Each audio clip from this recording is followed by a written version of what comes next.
Irfan bin Nur Azhar, memegang nombor matrik C20A1158. Saya merupakan pelajar daripada elektif animasi. Assalamualaikum.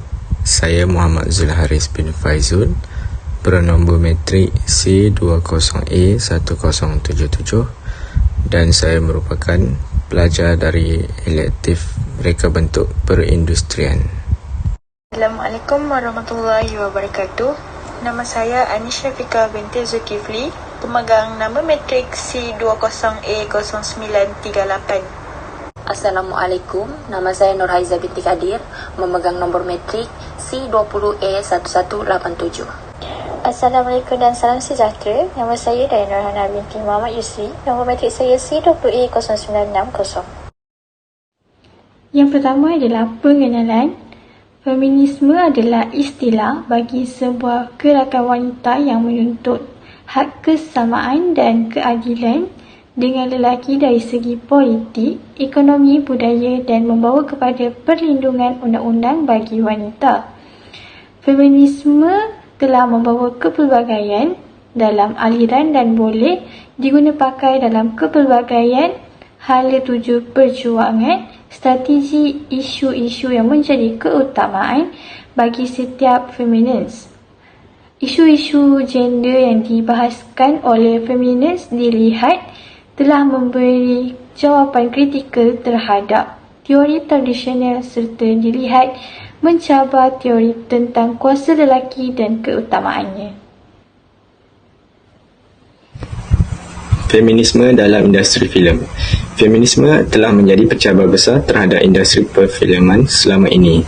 Feminisme adalah gerakan yang menyokong kesesamaan wanita dalam masyarakat.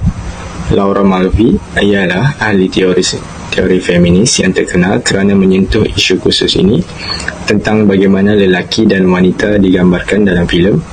Dia percaya bahawa filem arus perdana digunakan untuk mengekalkan status quo dan menghalang realisasi kesesamaan jantina. Inilah sebabnya mengapa filem terus mengikuti tradisi lama bahawa lelaki dominan dan perempuan pula tunduk. Ini terbukti dalam filem-filem dari masa lalu tetapi juga pada masa ini. Laura Mulvey menegaskan bahawa wanita sentiasa dilihat sebagai objek seksual, sama ada pakaian yang mereka pakai atau tidak pakai, atau cara mereka berkelakuan, atau watak sekunda tanpa sebab simbolik. Saya memilih feminism fashion ini kerana ia berkait rapat dengan kewanitaan. Ini dikatakan wanita sangat gemar dengan fashion dan ia memberi sokongan untuk tajuk ini. Saya memilih seorang tokoh iaitu Maria Grazia Chiuri. Beliau merupakan seorang ketua daripada jenama Geo. Beliau juga merupakan salah seorang artis feminism dalam bidang berbusana. Beliau bukan sahaja menerapkan kecantikan dalam rekaannya, namun beliau sangat ketengahkan gerakan feminism. Rekaan fashion yang disembahkan kepada khalayak ramai bertujuan untuk menonjolkan lagi tentang kewanitaan. Seterusnya, yang kita dapat lihat dalam rekaan-rekaan beliau, pakaian tersebut terinspirasi daripada kaum lelaki seperti seluar panjang, baju t-shirt, blazer dan sebagainya. Beliau menginspirasikan ia adalah untuk menaikkan lagi semangat dan aura yang baik untuk para wanita, untuk tampil dengan lebih berkeyakinan tinggi. Antara salah satu produk yang dihasilkan adalah We Should All Be Feminism. Ini merupakan salah satu baju t-shirt yang sangat mengetengahkan feminism fashion. Sekian, itu sahaja daripada saya. Saya serahkan kepada pembentang seterusnya. Soalan yang pertama ialah nyatakan teori artis yang anda setuju. Sejak dahulu lagi, perempuan seringkali disamakan dengan sosok perempuan seksual dalam karya seni. Lukisan perempuan telah menjadi tema dominan buat pelukis barat sejak dahulu lagi. Tradisi lukisan telah banyak menggambarkan dewi-dewi cantik dengan warna kulit merah jambu dipilih untuk adegan yang memperlihatkan sisi sensualiti. Antara lukisan yang berkaitan adalah lukisan Edward Manet dari aliran Salon dan Repousos berjudul Olympia 1863.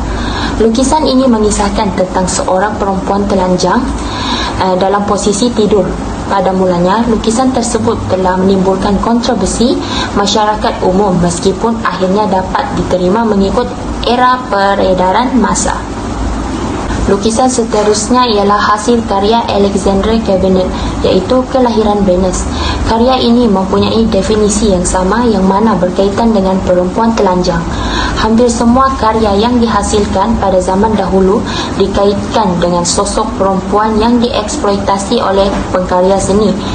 Bagi penduduk Eropah, hal sebegini rupa telah menjadi kebiasaan yang mana perkara seperti ini sudah menjadi tradisi bagi mereka. Akhir sekali ialah karya Francois Boucher yang terkenal dengan hasil lukisannya yang bertemakan klasik, alegori dekoratif dan adegan pastoral.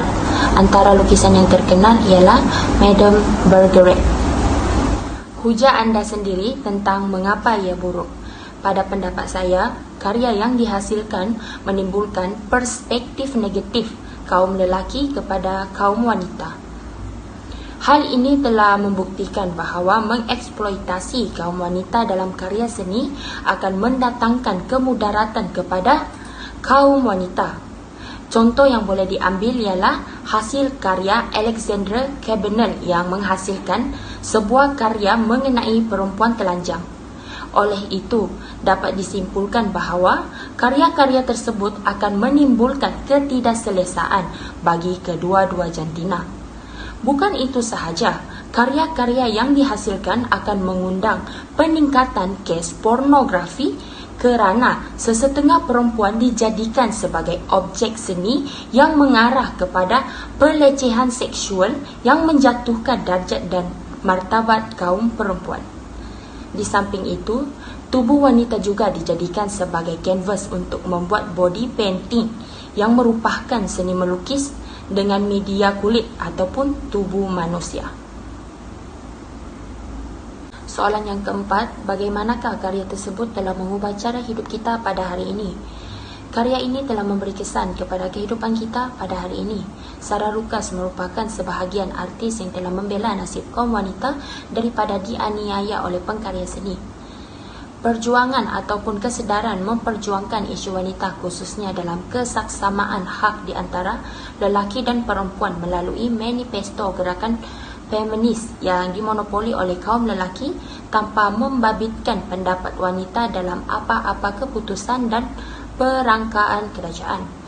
Namun begitu, dapat dilihat bahawa kaum wanita bukan sahaja dijadikan sebagai objek seni, tetapi kaum mereka telah mendominasikan institusi pengajian tinggi. Selama bertahun-tahun untuk membawa orang ramai bersama-sama mengangkat hak wanita di Amerika Syarikat.